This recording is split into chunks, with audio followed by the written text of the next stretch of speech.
She wasn't supposed to exist, at least not in any record he had ever seen. And yet there she stood, quietly observing the most elite training ground in the country, until one small detail would bring a hardened SEAL commander to a complete stop.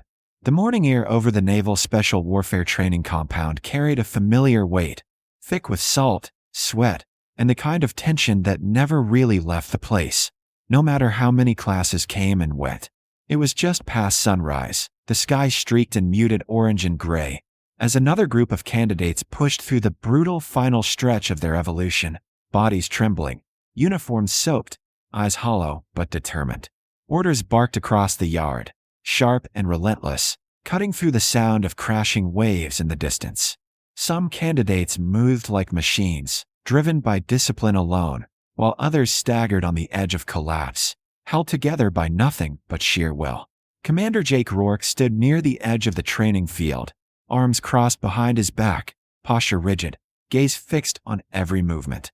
He had seen hundreds of men pass through this place, watched most of them fail, and a rare few earn the right to stand where he stood now. Nothing surprised him anymore.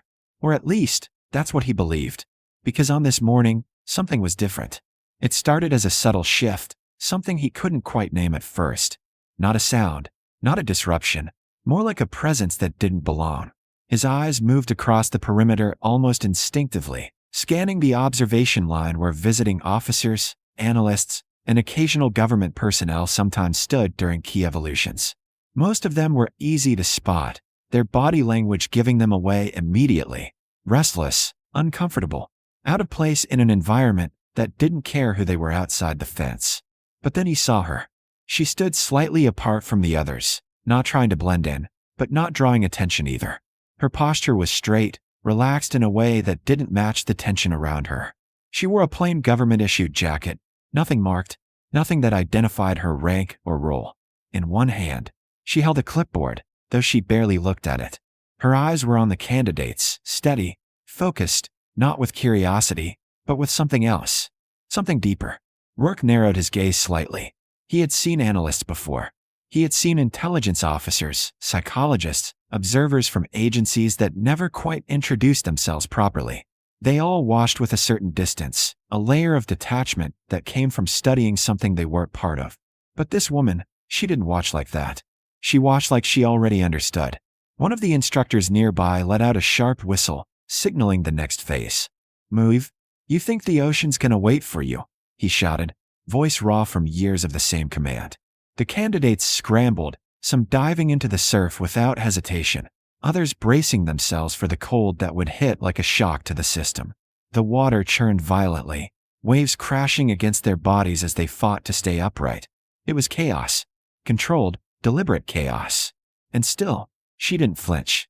Most observers reacted, even if just slightly. The cold alone was enough to draw a wince from people who had never felt it like this. But she remained still, her expression unchanged, her breathing steady, as if she had stood in that same water before. Rourke shifted his weight almost imperceptibly, his attention now divided between the candidates and the stranger, who had somehow pulled focus without saying a single word. "You know her," one of the senior instructors muttered under his breath as he stepped closer to Rourke, following his line of sight. Rourke didn't answer immediately. His eyes remained locked on her. "No," he said finally, voice low. The instructor squinted slightly. "Pentagon, maybe? They've been sending more observers lately." Rourke gave a slight shrug, but it wasn't convincing, not even to himself. There was something off. Not wrong, exactly. Just misplaced.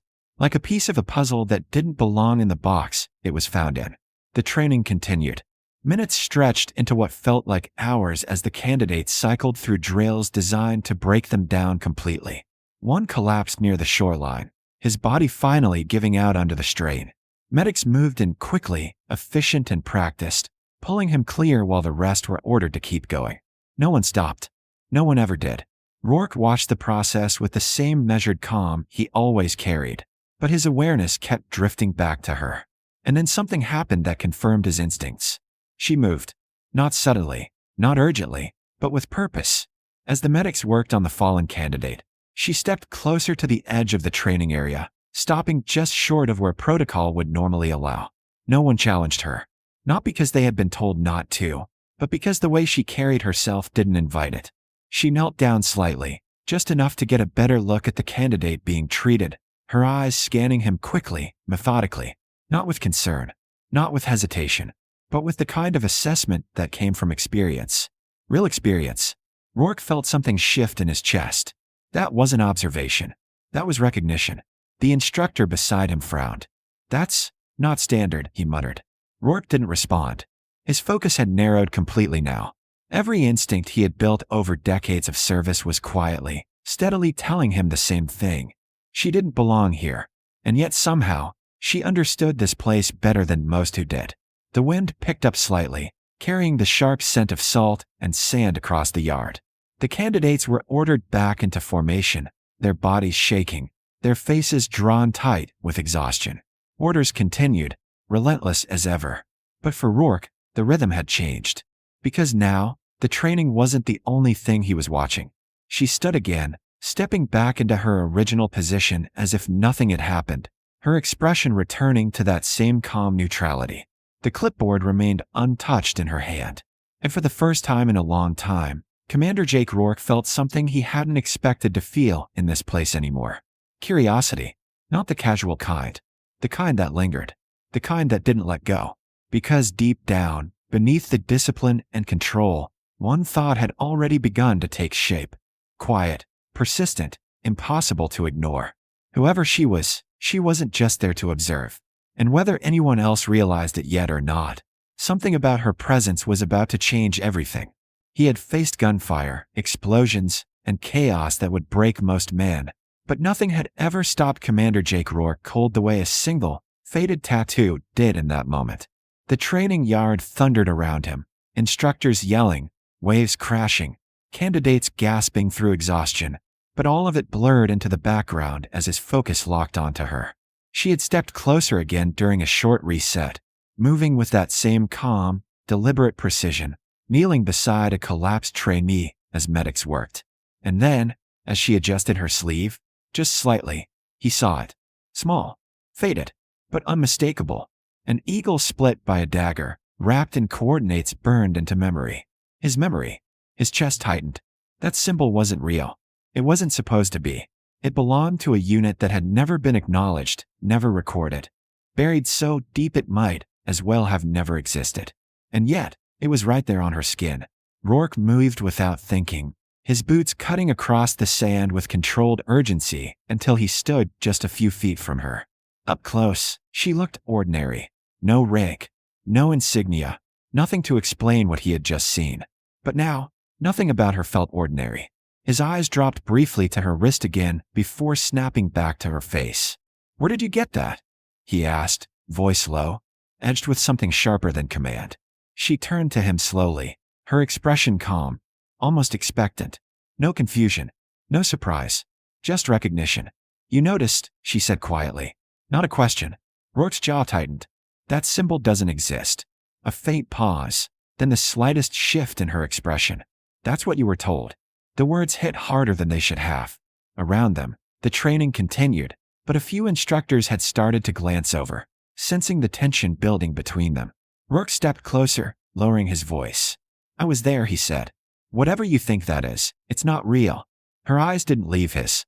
"I know you were there," she replied. The certainty in her voice made something in him falter.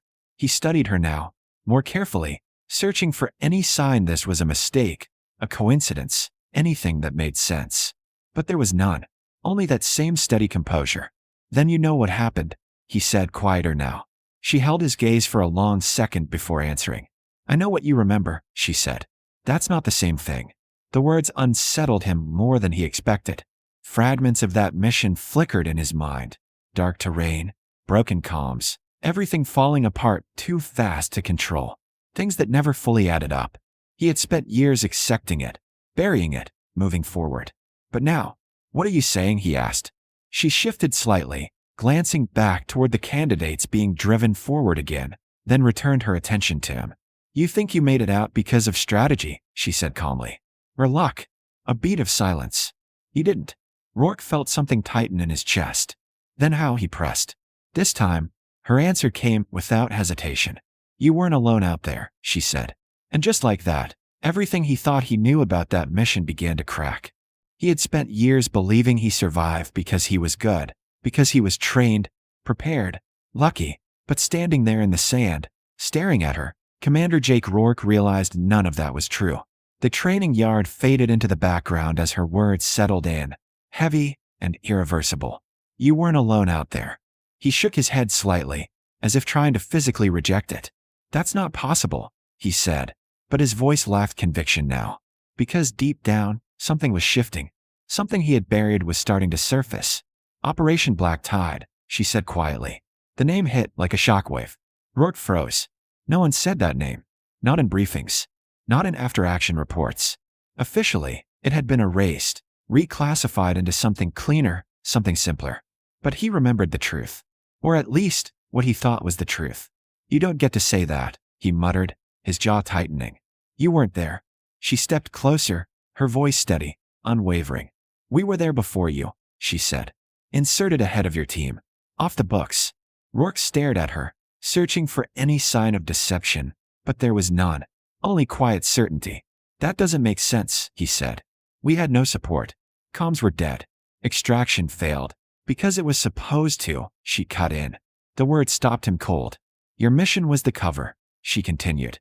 Ours was the reality. Silence fell between them, heavier than anything before. Images came rushing back now. Enemy positions collapsing too quickly, threats neutralized before his team even engaged, moments that had never fully added up. He had called it chaos. Fog of war. But what if it wasn't? Your team walked into a situation that should have wiped you out in minutes, she said. But it didn't. Because we were already there. Rourke's throat tightened.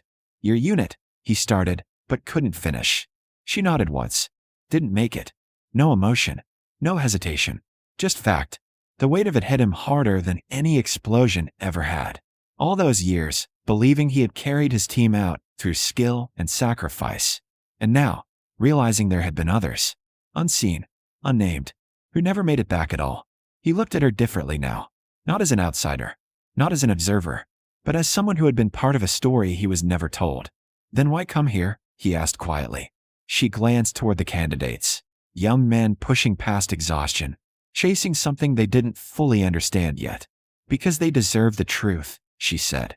Not the version that leaves people behind. Rourke followed her gaze, watching as one candidate stumbled, then forced himself back up again. The cycle continued. It always did. We were never meant to be remembered, she added. But that doesn't mean it didn't matter. For a long moment, neither of them spoke. Then slowly, Rourke straightened. Not out of habit. Not out of protocol. But out of something deeper. Something earned. He raised his hand in a sharp, deliberate salute. Not to rank. Not to title. But to truth. To sacrifice. To the ghosts he never knew he owed his life to. She looked at him for a second, then returned the salute just as precisely. No words followed. None were needed. Because some stories were never written down. Some heroes were never named. But for the first time, Rourke understood. Just because they were invisible didn't mean they were gone.